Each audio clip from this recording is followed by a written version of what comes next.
जय श्री रामचरितमानस लंकाकांड भाग 4। લડનારાઓને ઉત્સાહિત કરવા જાત જાતના યુદ્ધના વાજિંત્રોના નાદ એવો ઘોર થયા કે સાંભળીને કાયરોની છાતી ફાટી જાય. રાક્ષસ વીરોએ લંકાગઢ પર ચડી દૂર અસંખ્ય વાનરોના ટોળાને જોયા. તેમાં કેટલાક વાનરો પ્રચંડ અને બળવાન હતા તો કેટલાક વિશાળ શરીરવાળા રીછો પણ બહાદુર યોદ્ધાઓ જેવા જણાતા હતા.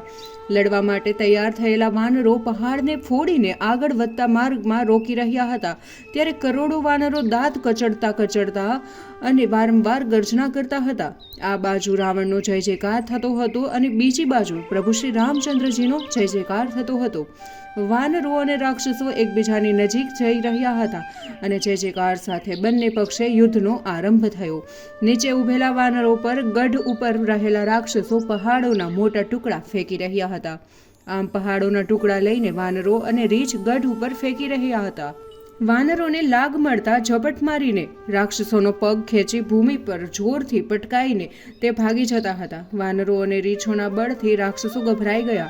આ જોઈને વાનરો એકબીજા સાથે રાક્ષસોને પકડીને ભાગવા લાગ્યા. ત્યારે રીછોએ પણ ગઢ ઉપર રહેલા ઘણા રાક્ષસોને પૃથ્વી પર પટક્યા. શ્રી રામચંદ્રજીના મહાપ્રતાપથી વાનરોના જૂથ રાક્ષસોને બરાબર રગદોડવા લાગ્યા. પછી અસંખ્ય વાનરો ગઢ પર ચડ્યા હતા અને જોર જોરથી સૂર્ય સમાન પ્રતાપી શ્રી રામચંદ્રજીનો જય જયકાર કરવા લાગ્યા. વાનરો અને રીછના ઝુંડના ઝુંડ લંકાગઢ પર ચડીને એવા દોડ્યા કે જેમ વાયુ ફૂંકાવાથી વાદળો અસ્તવ્યસ્ત થઈને ગગનમાં દોડાદોડી કરે. જેમ તેમ વાનર સેનાઓ જોરદાર ઘસારાની સાથે લંકાપુરીમાં હાહાકાર મચાવી દીધો. નગરમાં રહેલા સ્ત્રી, બાળકો અને વૃદ્ધો રોકકડ કરવા લાગ્યા. ગભરાયેલા તે બધા રાવણને ગાળો દેવા લાગ્યા કે રાજ્ય કરતા કરતા રાવણે મોતને બોલાવ્યો. રાક્ષસ સૈનિકો પણ પીછેહટ કરી રહ્યા હતા. ઘણા રાક્ષસો લડવાનું છોડીને ભાગી રહ્યા હતા અને અસંખ્ય રાક્ષસો મોટને ઘાટ પણ ઉતરી ગયા હતા. આ સમાચાર રાવણને મળતા તે ક્રોધે ભરાઈને તેની પાસે દોડી આવેલા રાક્ષસોને કહેવા લાગ્યો કે જે સૈનિકોને લડતા લડતા મોં છુપાવીને કાયરની જેમ ભાગી જતા સાંભળીશ તેને હું મારા હાથે જ ખડગથી ટુકડે ટુકડા કરી નાખીશ. આજ સુધી મારું અન્ન ખાધું છે અને સુખભોગ ભોગવ્યા છે, ત્યારે આજે યુદ્ધભૂમિમાં પ્રાણ વહાલા કર્યા છે. રાવણના કઠોર વચન સાંભળી રાક્ષસો ડરી ગયા. સામે પગલે લડવું એ જ વીરોની શોભા છે એમ વિચારીને તેમણે પ્રાણનો મોહ છોડી લડવા લાગ્યા. અસંખ્ય રાક્ષસો અસ્ત્ર શસ્ત્ર ધારણ કરીને જય જયકાર કરતા વાનરો સાથે લડવા લાગ્યા. તેમણે પરિધો અને ત્રિશૂળોના પ્રહાર કરી રીછો અને વાનરોને ખૂબ જ આકુળ વ્યાકુળ કરી નાખ્યા. મહાદેવજી પાર્વતીજીને કહે છે કે હે પાર્વતી, ડરના માર્યા વાનરો અને રીછો લડવાનું છોડીને આમ તેમ ભાગવા લાગ્યા. જોકે આગળ ઉપર તેઓ જ વિજય થવાના હતા. કેટલાક વાનરો યુદ્ધભૂમિમાં ચોપાસ જોઈને બોલતા હતા કે અંગદ અને હનુમાન ક્યાં ગયા? બળવાન નલ, નીલ અને દ્વિવિધ કેમ દેખાતા નથી? લડવાના ટાણે તે બધા ક્યાં દ્રશ્ય બની ગયા છે? વાનરો અને રીછો ગભરાઈને વ્યાકુળ થઈ ગયા. તે સમાચાર મળતા જ હનુમાનજી સાવધ થયા. તે સમયે હનુમાનજી લંકાગઢના પશ્ચિમ દ્વારે હતા. ત્યાં મેઘનાદ લડી રહ્યો હતો. ત્યાં વાનરો અને રીછો સાથે દરવાજો તોડવાનો પ્રયત્ન કરી રહ્યા હતા. આથી નગરમાં પ્રવેશવા માટે ભારે મુશ્કેલી ઊભી થઈ. આથી હનુમાનજી ક્રોધે ભરાયા અને એકાએક પ્રલય સમાન ગરજી ઉઠ્યા. તે તો છલાંગ મારીને લંકાગઢ ઉપર ચડી ગયા. પછી ત્યાં પડેલા પર્વતનો મોટા ટુકડો ઉપાડીને નીચે કૂદી પડ્યા અને મેઘનાથના રથની પાછળ દોડ્યા. પવનપુત્રએ મેઘનાથનો રથ તોડી નાખ્યો, સારથીને મારી નાખ્યો અને મેઘનાથની છાતીમાં જોરથી લાત મારી પાછા ગઢ ઉપર ચડી ગયા. તે મેઘનાથને ઘાયલ થયેલો જોઈને ત્યાં લડી રહેલા રાક્ષસો તેને બીજા રથમાં નાખી રાવણના મહેલે લઈ ગયા. જ્યારે અંગદજીએ સાંભળ્યું કે હનુમાનજી ગઢ ઉપર એકલા જ છે, ત્યારે અંગદે પોતાની સાથે બહાદુર વાનરોને લઈ કૂદીને લંકાગઢ ઉપર ચડી ગયા. શત્રુ ઉપર અત્યંત રોષે ભરાયેલા હનુમાનજી અને અંગદ શ્રી રામચંદ્રજી ભગવાનના પ્રતાપનું સ્મરણ કરીને ગઢ ઉપરથી નીચે ઉતરી છલાંગો મારતા મારતા લંકાપતિ રાવણના ભવ્ય મહેલ ઉપર ચડી ગયા અને શ્રી રામચંદ્રજીનો જય જયકાર કરવા લાગ્યા. મહેલમાં રાવણ તેના પરિવાર સાથે બેઠો હતો, જેને ખાતરી હતી કે યુદ્ધમાં પોતે જ વિજય થવાનો છે. તેથી તે કુટુંબીઓ સમક્ષ પોતાના પરાક્રમની બાંગ ફૂંકી રહ્યો હતો. એવામાં મહેલ ઉપર રહેલા મહાબળવાન વાનરો હનુમાનજી અને અંગદજી મહેલ ઉપર રહેલા સુવર્ણના કળશ સહિત મહેલને તોડી નાખ્યો. ભારે પ્રહારોથી ઉપર કેટલાક ભાગનો પ્રચંડ અવાજથી કડરભૂસની જેમ નીચે તૂટી પડ્યો. આ જોઈને રાક્ષસપતિ રાવણ પણ ડરી ગયો. રાણીઓ ગભરાઈને પોતાના હાથથી છાંટી કૂટવા લાગી. તેઓને ખબર પડી હતી કે મહાઉત્પાત કરનારા બંને પરાક્રમી વાનરો અહીં સુધી આવી પહોંચ્યા છે. આ બનાવની ખબર પડતા જ ઘણા રાક્ષસો અહીં દોડી આવ્યા હતા, પણ બંને વાનરોને પકડવાની કે મારવાની કોઈની હિંમત ન ચાલી. બંને વાનરો ગર્જના કરીને તે બધાને ડરાવવા લાગ્યા અને શ્રી રામચંદ્રજીનો યશ સંભળાવવા લાગ્યા. ત્યાર પછી મહેલના વિશાળ થાંભલાઓને ઉખેડીને બોલ્યા કે જેમને લડવું હોય તે સામે યુદ્ધ કરે. એટલામાં રાક્ષસની સેના ત્યાં આવી પહોંચી એટલે હનુમાનજીએ અને સુગ્રીવ પ્રચંડ ગર્જના કરતા શત્રુ સેના વચ્ચે કૂદી પડ્યા અને પોતાની બળવાન ભુજાઓથી રાક્ષસોને મારવા લાગ્યા. કોઈને લાતોથી તો કોઈને મુક્કાના પ્રહારથી મારવા લાગ્યા. મારતા મરતા તેઓ કહેતા કે જેઓ શ્રી રામચંદ્રજી પરમાત્માનું ભજન કરતા નથી તેઓની આ દશા થાય છે.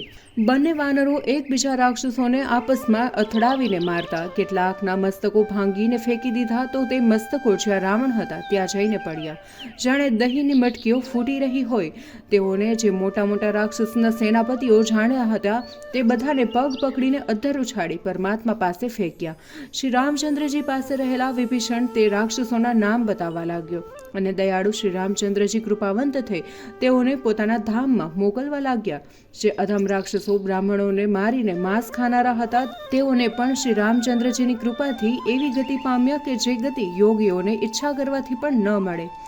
હે પાર્વતી, શ્રી રઘુનાથજી બહુ જ કોમળ સ્વભાવના અને દયાળુ છે. તે સમજ્યા હતા કે રાક્ષસો વેરભાવથી પણ મારું સ્મરણ કરી રહ્યા છે, મને ભજી રહ્યા છે. આ જ પ્રકારે જે રાક્ષસો શ્રી રામચંદ્રજી સમક્ષ પડે છે આવે છે તે સર્વ પરમાત્માની પરમ ગતિ આપે છે. હે ભવાની, તે સર્વને પરમાત્મા પરમ ગતિ આપે છે. હે ભવાની, ત્રણે લોકમાં શ્રી રામચંદ્રજી જેવા દયાળુ બીજા કોણ હોય? જે આવા દયાળુ કરુણાનિધાન પ્રભુને પોતાના ભ્રમ છોડીને ભજતા નથી તે મનુષ્ય મંદ બુદ્ધિ અને ભાગ્યહીન છે. કેટલાક વાનરોએ લંકામાંથી આવીને શ્રી રામચંદ્રજીને જાણ કરી કે હનુમાનજી અને અંગદ લંકામાં પ્રવેશ કરીને ભારે પરાક્રમ કરી રહ્યા છે. જાણે મંદરાચળ પર્વતનું મંથન કરી રહ્યા હોય તેમ બંને શોભી રહ્યા છે. પોતપોતાની ભુજાઓના બળથી રાક્ષસનો કચ્ચરઘાણ વાળી નાખ્યો છે, પરંતુ સાયંકાળ થતાં લડવાનું બંધ રાખી તેઓ સહી સલામત લંકા નગરીમાંથી બહાર આવ્યા અને શ્રી રામચંદ્રજી પાસે પહોંચી રહ્યા છે. તેમને શ્રી રામચંદ્રજીના ચરણમાં મસ્તક નમાવ્યા. ઉત્તમ યોદ્ધાઓને જોઈને પ્રભુને અનહદ આનંદ થયો. તેમને બંને પર કૃપા દ્રષ્ટિ કરી જેથી તેઓ થાકહીત અને સુખી થયા. સેનામાં અંગદ અને હનુમાનજીને ન જોતા વાનરો તથા રીછો પાછા ફર્યા. ત્યારે રાક્ષસો સંધ્યાકાળનું બળ મેળવી રાવણનો જય જયકાર કરીને દોડ્યા.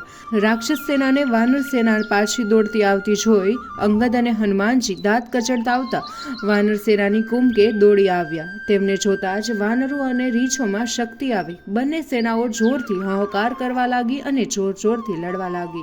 રાક્ષસો તો પોતે જ જીતશું તેવું માનતા હતા. રાક્ષસો કાળા ભૂત જેવા બિહામણા હતા અને વાનરો પણ વિશાળકાય અને વિવિધ રંગના હતા. બંને પક્ષની સેના બળવાન હતી અને સમાન બળવાળા સેનાપતિઓ હતા. બંને પક્ષમાં સેનાપતિઓ અવનવા વ્યૂહ રચીને એકબીજાને હંફાવવા અને વિજય મેળવવા પ્રયત્ન કરતા હતા. એવું લાગતું હતું કે જાણે વર્ષા ઋતુમાં મેઘ પવનની ઝપટે અને વેર વિખેર કરી નાખે જેમ સૈનિકો કૂદીને લડી રહ્યા હતા. રાક્ષસોના ચતુર અને પડછંદ સેનાપતિઓ અકંપન અને અતિકાય હતા. તેમને પોતાની સેનાને લડવામાં ઢીલી પડતી જોઈ જીતવાને માટે રાક્ષસી માયા રચી.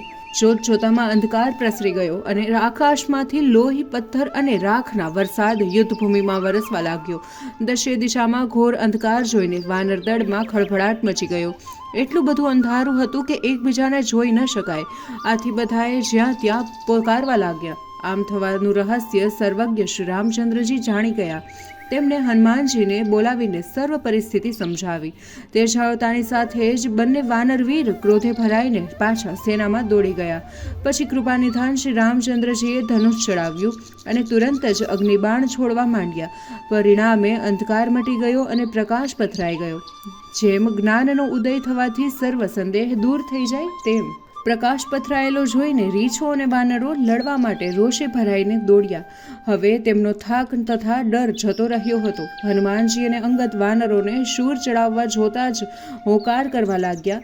તેમની હાંક સાંભળતાની સાથે જ રાક્ષસ સેનામાં ભાગમભાગ થઈ ગઈ, પણ વાનરો અને રીંછો ભાગી રહેલા રાક્ષસોને પકડીને પૃથ્વી પર પટકવા લાગ્યા. ક્રોધે ભરાયેલા રીંછો અને વાનરોએ રાક્ષસોને પકડીને એટલા જોરથી ફેંક્યા કે જે જોઈને સીધા દરિયામાં જ પડ્યા અને તેઓ જળચર જીવો અને મગર માછલાઓ વગેરે ખાઈ ગયા. અસંખ્ય રાક્ષસો માર્યા ગયા અને ઘણા ઘાયલ થયા. કેટલાક લંકાગઢની અંદર ભાગી ગયા. આમ શત્રુ સેનાના છિન્ન ભિન્ન કરીને વાનરો અને રીંછો વારંવાર ગર્જના કરવા લાગ્યા. રાત્રિ પડી જતાં ચારેય વાનર સેનાના વાનરો અને રીંછો જ્યાં શ્રી રામચંદ્રજી હતા ત્યાં આવ્યા. તેમના ઉપર પ્રભુ શ્રી રામચંદ્રજીની કૃપા દૃષ્ટિ પડતાની સાથે જ તેમને થાક દૂર થયો અને સુખી થયા. ત્યારે બીજી બાજુ લંકામાં રાવણે પોતાની મંત્રીઓને બોલાવ્યા અને જેટલા મોટા મોટા યોદ્ધાઓ હતા તે યુદ્ધમાં માર્યા ગયા છે આ સભામાં જાહેર કર્યું અને વધુમાં જણાવ્યું કે બળવાન વાનર સેનાએ આપણી અડધી સેનાને હણી નાખી છે. હે સ્વામી, હવે આપણે યુદ્ધ જીતવા માટે શું કરવું જોઈએ? રાવણની સભામાં માલ્યવંત નામનો એક વૃદ્ધ રાક્ષસ તેમનો મંત્રી હતો. તે નીતિ ધર્મને અનુસરીને કહેવા લાગ્યો કે હે તાત, થોડી મારી શીખ માનો. જ્યારથી તમે જાનકીજીને હરી લાવ્યા છો ત્યારથી જ રાજ્યમાં એટલા બધા અપશુકન થઈ રહ્યા છે કે તે કહી ન શકાય. વેદ પુરાણ શ્રી રામચંદ્રજીને યશ ગાય છે. તેમની સાથે દુશ્મની કરવાથી કોઈ સુખ પામ્યું નથી. મહાબળવાન હિરણ્યકશ્યપુ સહિત હિરણ્યાક્ષ અને મહાબલી મધુકંટકને જે ભગવાને માર્યા છે તે કૃપા સિંધુ ભગવાને દુષ્ટોને દમવા માટે અવતાર લીધો છે. માસ પારાયણ 25મો વિશ્રામ. જય શ્રી રામ.